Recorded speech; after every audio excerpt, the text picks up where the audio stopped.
నమస్తే, welcome to Magna TV. నేను ఆదిత్య. కల్కి 2 నుంచి దీపికాని తొలగించిన తర్వాత రకరకాల అభిప్రాయాలు చాలామంది సోషల్ మీడియా వేదికగా షేర్ చేసుకుంటున్నారు. మరి అసలు నిజంగా దీపికాని తొలగించడం వెనకాల ఏం జరిగి ఉండొచ్చు, ఎందుకు ఆ ప్రాజెక్ట్ నుంచి ఆమె వెళ్ళిపోవాల్సి వచ్చిందో తెలుసుకునే ప్రయత్నం చేద్దాం. ప్రస్తుతానికి మనతో పాటు స్టూడియోలో ఉన్నారు ప్రముఖ సీనియర్ జర్నలిస్ట్ అప్పాజీ గారు. సార్తో మాట్లాడిన విషయాలు తెలుసుకుందాం. నమస్తే సార్. నమస్తే ఆదిత్య. దీపికాని కల్కి 2 నుంచి తొలగించినట్టుగా అఫీషియల్గా అనౌన్స్ చేశారు. అవును. మరి ఆమెను తొలగించడానికి బిహైండ్ రీజన్ ఒక ప్రముఖ డైరెక్టర్ అనే మాటలు కూడా వినిపిస్తూ ఉన్నాయి. సో దీన్ని ఎలా చూడొచ్చు, అంటే ఏంటి? అంటే వేరే డైరెక్టర్ల ఒత్తిడి మేరకో లేకపోతే ఇంకొకరు ఎవరో చెప్పారని చెప్పి ఒక ప్రాజెక్ట్ నుంచి తొలగిస్తారని చెప్పి మనం అనుకోవడానికి లేదు. పర్టికులర్గా నాగ్ అశ్విన్ అతని వ్యక్తిత్వం అది మనం గమనిస్తే కొంచెం నిశ్చితంగా పరిశీలిస్తే అతను ఆ టైపు కాదని మనకి అనిపిస్తుంది. అలాగే బ్యానర్ వైజయంతి ఫిల్మ్ మేకర్స్ సాక్షాత్తు అమితాబ్ బచ్చన్ లాంటి వాడు అశ్విని దత్ గారికి పాదాభివందనం చేయబోవడాన్ని మనం చూసాం కదా ఆ రోజు కల్కి ఈవెంట్లో. ఆయన పాదాభివందనం చేయబోతుంటే అశ్విని దత్ గారు బిత్తరపోయి దూరం జరిగాడు. అంటే ఆయన అమితాబ్ బచ్చన్ పాదాభివందనం చేస్తున్నది అశ్విని దత్ కాదు, ఆయన కృషికి, ఆ బ్యానర్ గొప్పతనానికి కదా. ఎన్నో గొప్ప గొప్ప సినిమాలు అటు ఎన్టీఆర్తో కానీ చిరంజీవితో కానీ ఇలాగా 50 సంవత్సరాల పాటు ఒక నిర్మాణ సంస్థ, అంటే ఇలాగా పుట్టగొడుగుల్లాగా ఎన్నో నిర్మాణ సంస్థలు వచ్చి 1-2 సినిమాలు తీసి దూరం అయిపోతున్నటువంటి రోజుల్లో ఒక నిర్మాణ సంస్థ 50 సంవత్సరాల నుంచి అది కూడా అగ్రపదంలో ఉండడం కదా.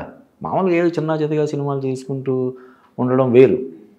అప్పుడు ఏ స్థాయిలో ఉందో ఇప్పుడు కూడా ఆ స్థాయి ఇంకా పెరిగిందే కానీ తగ్గలేదు కదా. కాబట్టి అటువంటి నిర్మాణ సంస్థ నాగ్ అశ్విన్ లాంటి డైరెక్టరు, అశ్విని దత్ లాంటి ప్రొడ్యూసరు వేరే వాళ్ళు ఎవరో చెప్పారని చెప్పి ఆమెను తొలగించడం అనేది జరగదు ఖచ్చితంగా.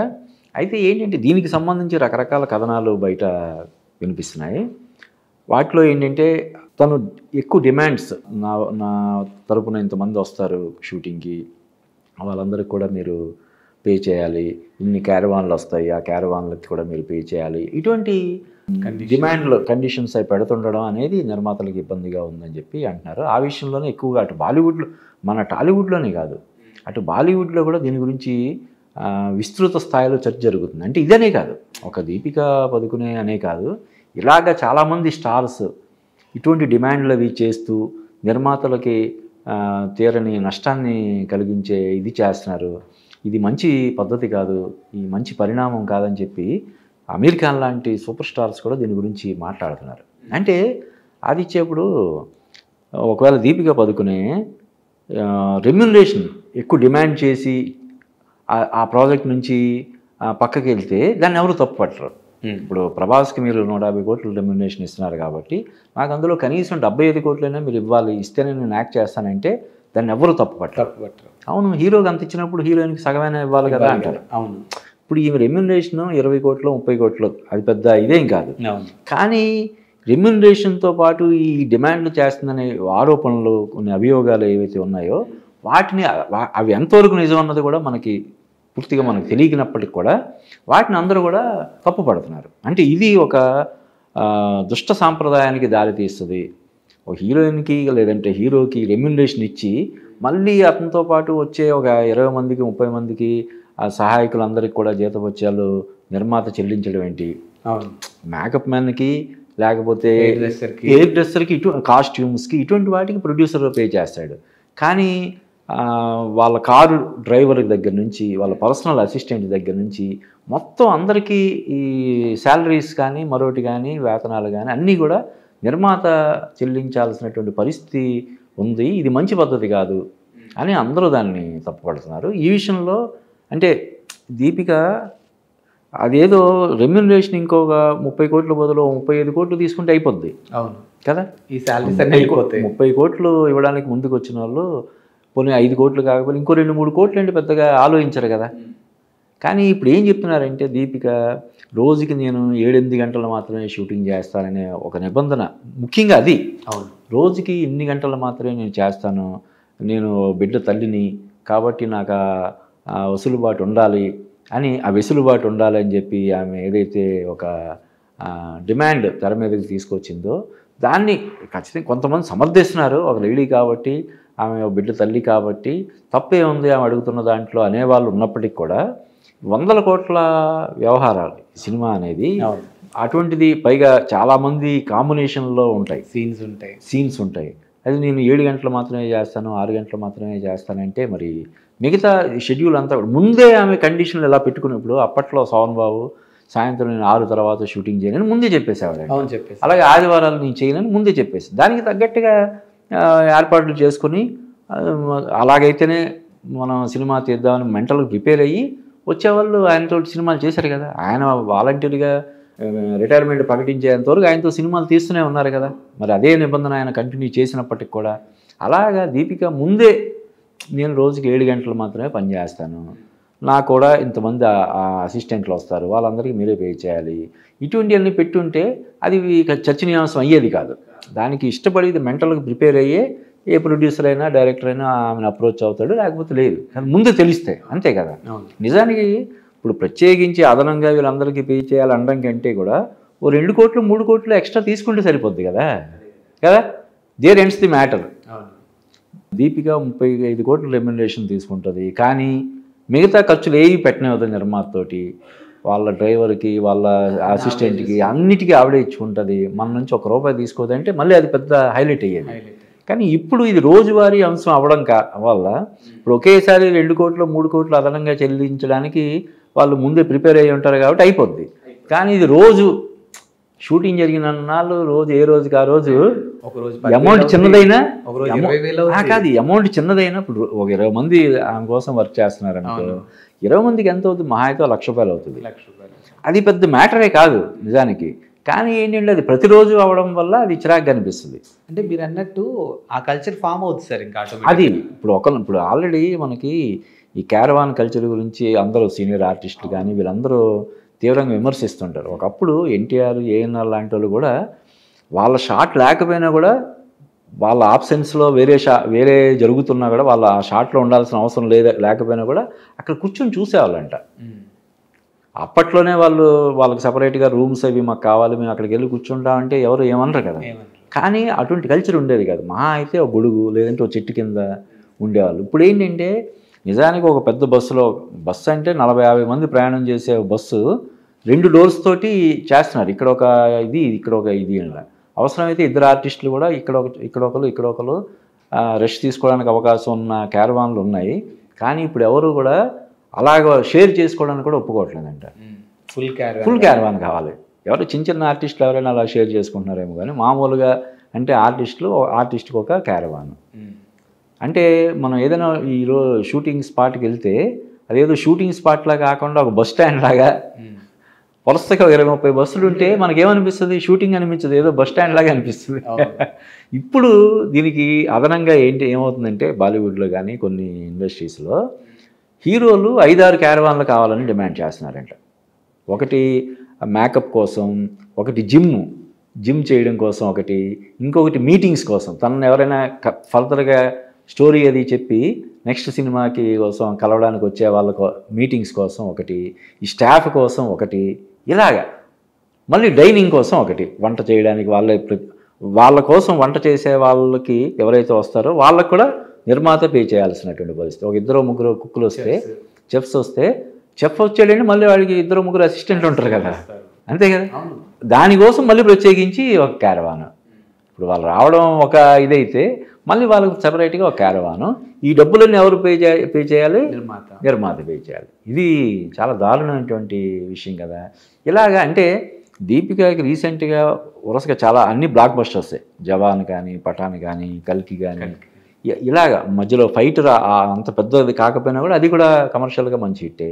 ఇలాగ వరుస విజయాలు సాధిస్తూ మంచి లైమ్ లైట్లో ఉన్నటువంటి దీపిక ఇలాగ ఈ రాంగ్ రీజన్ వల్ల డిస్కషన్స్లోకి ఉండడం అనేది ఖచ్చితంగా ఆమె ఒకసారి పునరాలోచించుకోవాలి. ఎందుకు ఇలాగ మన గురించి ఇంత బ్యాడ్ ప్రాపగాండా జరుగుతుంది? చివరికి బాలీవుడ్ హీరోలు కూడా దాన్ని ఖండిస్తున్నారంటే, ఇప్పుడు మనం దాన్ని వ్యతిరేకిస్తున్నామంటే సరే, మా 2 డైరెక్టర్లు అటు సందీప్ రెడ్డి వంగ కానీ ఇటు నాగశ్విని కానీ మన తెలుగు డైరెక్టర్స్ కాబట్టి మనం సపోర్ట్ చేస్తున్నామని ఎవరైనా అనుకునే అవకాశం ఉంటుంది. అతను తెలుగు జర్నలిస్టు కాబట్టి తెలుగు హీరోలని, తెలుగు డైరెక్టర్లను సపోర్ట్ చేస్తూ మన దీపికని తప్పు పడుతున్నాడు అని చెప్పి అనుకునే అవకాశం ఉంది. మరి బాలీవుడ్లో సాక్షాత్తు అమీర్ ఖాన్ లాంటి వాడు దాన్ని తప్పు పట్టాడు. ఈ మధ్య ఒక డైరెక్టర్ కూడా చాలా దారుణంగా ఉంది పరిస్థితి, క్యారవాన్లు గోలేంటి, అసిస్టెంట్లు ఏంటి, ఈ అంటే ఒక హీరో లేదా హీరోయిన్కి ఒక 20 కోట్లు లేదంటే 100 కోట్లు 150 కోట్లు రెమ్యునరేషన్ ఇచ్చి మళ్ళీ అదనంగా ఇవన్నీ నిర్మాత చెల్లించాల్సిన పరిస్థితి ఏంటి? ఇప్పుడు ఒక సినిమా హిట్ అయితేనేమో అది దానివల్ల ఎక్కువ మేలు జరిగేది హీరో హీరోయిన్లకి. ఫ్లాప్ అయిందనుకో దానికి సినిమా ఏంటి పరిస్థితి? మనం ఎంతమందిని చూస్తున్నాం? ఏమో వరుసగా ఒక 20-30 సినిమాలు హిట్ సినిమాలు తీసి ఒక్క సినిమా తర్వాత 2-3 సినిమాలు ఫ్లాప్ అయ్యేసరికి అతలాకుతలం అయిపోయినటువంటి నిర్మాణ సంస్థలు మనం చూస్తున్నాం కదా. అటువంటిది ఇప్పుడు కూడా అంతకుముందు హీరోలందరూ ఎన్టీఆర్, ఏఎన్ఆర్ వీళ్ళందరూ కూడా నిర్మాత ఉంటేనే మనం అని చెప్పి నిర్మాతకి అంత గౌరవం ఇచ్చేవాళ్ళంట. మన అశ్విని దత్ గారు ఇంటర్వ్యూలో ఎప్పుడు చెప్తుంటారు, ఆయన మొదటిసారి సినిమా ఎన్టీఆర్తో సినిమా తీసేటప్పుడు ఈయన సెట్కి వెళ్తే ఎన్టీఆర్ టక్కన లేచి నిల్చునేవాడంట. ఈయన గాబరా అనిపించేది, ఏంటి మనల్ని చూసి ఎన్టీఆర్ లేవడం ఏంటి అని చెప్పి అసలు సెట్కి వెళ్ళడం మానేసాడండి భయపడి. ఆయన ఏంటంటే ఈ సినిమా తీస్తున్నటువంటి వ్యక్తి, ఆయన ఇస్తున్న డబ్బులు నేను తీసుకుని యాక్ట్ చేస్తున్నాను కాబట్టి ఆయన నిర్మాత అనేవాడు సెట్లోకి వస్తే అతను గౌరవించాల్సినటువంటి బాధ్యత నా మీద ఉందని చెప్పి ఈయన బేసిక్గా ఎన్టీఆర్ మీద అభిమానంతో ఎన్టీఆర్ ఫ్యాన్గా ఆ సినిమా తీస్తున్నటువంటి ఈయన ఇంకా సెట్కి వెళ్ళడం మానేసాడంట. మనం వెళ్తే ఆయన ఎన్టీఆర్ గారు నిల్చుంటాడు, ఇది ఎక్కడ గొడవ అని చెప్పి. అంటే నిర్మాతలకి అంత రెస్పెక్ట్. మనం ఒక ఫోటో ఉంటుంది, ఎన్టీఆర్ ఏఎన్ఆర్ వీళ్ళ కింద కూర్చుంటే డైరెక్టర్లు ప్రొడ్యూసర్లు కుర్చీల్లో సోఫాల్లో కూర్చున్న ఫోటో ఒకటి ఉంటుంది. ఏది స్టార్డమ్ వచ్చిన తర్వాత ఎన్టీఆర్ మాయాబజారు, లవకోస ఇటువంటి సినిమాలతోటి ఎక్కడికో వెళ్ళిపోయిన తర్వాత ఒక రాముడుగా కృష్ణుడిగా నీరాజనాలు అందుకునే స్థాయిలో ఉండి కూడా దర్శకులకు నిర్మాతలకు అంత వెయిట్ ఇచ్చి ఆయన కింద కూర్చున్న ఫోటో మనకి కనిపిస్తుంటుంది సోషల్ మీడియాలో, అప్పుడప్పుడు వైరల్ అవుతుంటుంది అది. మరి ఇప్పుడు నిర్మాతల పరిస్థితి ఏంటి?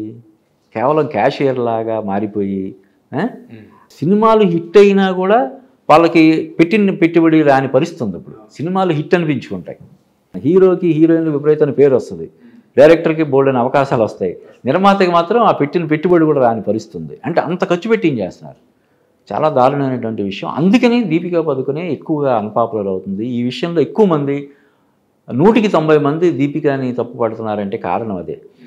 అదేదో నువ్వు 2 కోట్లు 3 కోట్లు అదనంగా తీసుకో, ఇంకా నిర్మాత దగ్గర నుంచి ₹1 తీసుకోకుండా హ్యాపీగా నువ్వు వర్క్ చేసుకో, అంతే కదా.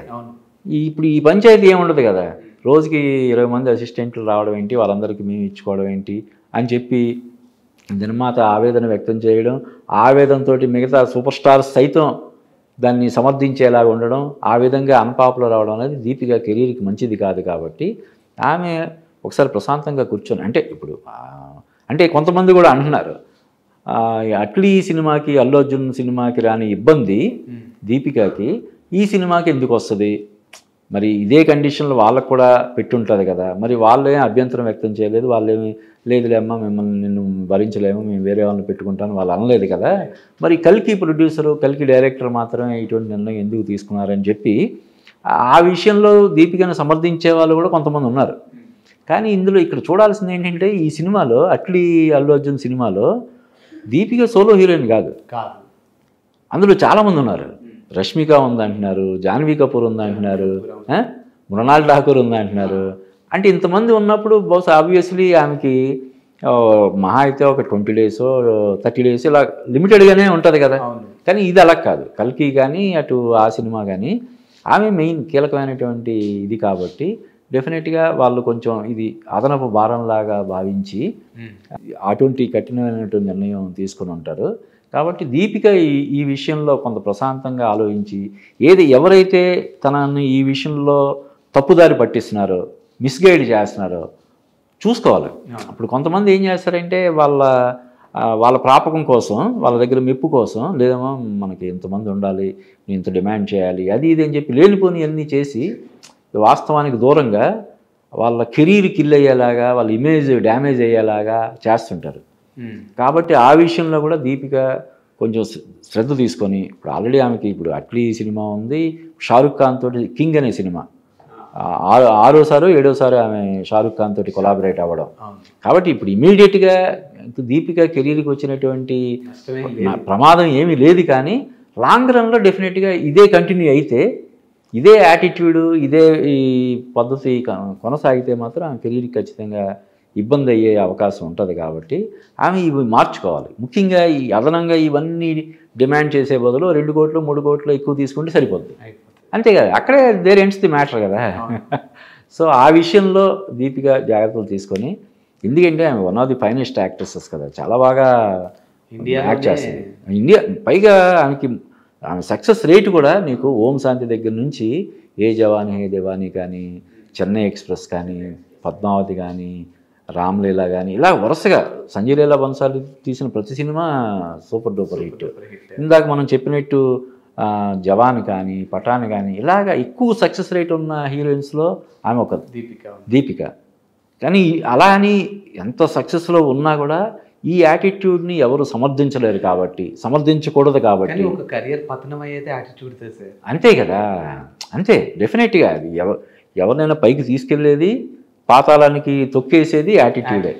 కాబట్టి ఆ విషయంలో తనని వీళ్ళు ఎవరు ఇలా మిస్గైడ్ చేస్తున్నారు, ఎందుకు మిస్గైడ్ చేస్తున్నారు అనే కోణంలో కూడా ఆమె ఆలోచించి మంచి నిర్ణయం తీసుకొని, కనీసం ఇంకో 10 ఏళ్ళు, ఇప్పుడు ఆల్రెడీ ఆమె 39 years, కానీ అలా అనిపించదు మనకి. అంటే ఫిట్నెస్ పరంగా ఆమె తీసుకునేటువంటి జాగ్రత్తల వల్ల కావచ్చు, మరో రీజన్ వల్ల కావచ్చు, జీన్స్ వల్ల కావచ్చు, హ్యాపీగా ఆమె ఇంకొక 10 ఏళ్ళైనా కూడా ఇలాగ టాప్ హీరోయిన్ పొజిషన్లో ఉండే అవకాశం ఉంది. కాబట్టి ఆమె తగిన జాగ్రత్తలు తీసుకొని ఆమె కెరీర్ని కంటిన్యూ చేయాలని మనం కోరుకుందాం. Thank you sir. Thank you Aditya.